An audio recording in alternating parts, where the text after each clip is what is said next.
Here are two Rolexes that I didn't even know existed, and I feel like if a couple bought these together, they could make for the coolest his and hers set.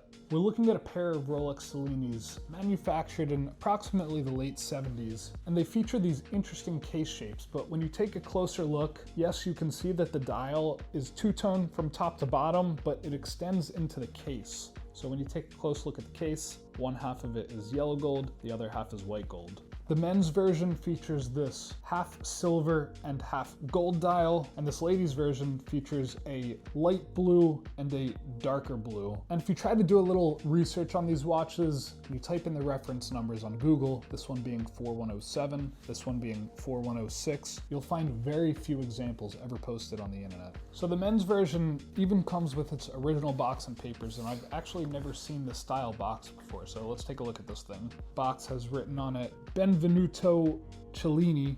Oh, I can read that. I was in Italy. Benvenuto Cellini.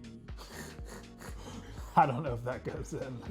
And you might be familiar with the Rolex line Cellini, but Benvenuto Cellini was actually an Italian goldsmith who lived in the 1500s, which is where this whole line drew inspiration from. And of course, this watch was sold in a boutique in Italy. So as I mentioned before, that these watches were manufactured in the late 70s according to their serial numbers. The date on the warranty was actually not filled out until July 13th, 1983. So most likely the watch just sat in the store for sale for a few years before someone actually purchased it. But this next part that I'm going to show you is pretty interesting. All right, when we take a look at the warranty papers, they're hand filled out for the model and serial number. And whenever I see these hand filled out warranty papers, I always kind of make the assumption that it was just a blank warranty that someone found and added it to a Rolex to kind of make it like a complete set. And to me, whenever I see that, I'm like, oh, that's probably not original to the watch. But the more that I match this up to this watch,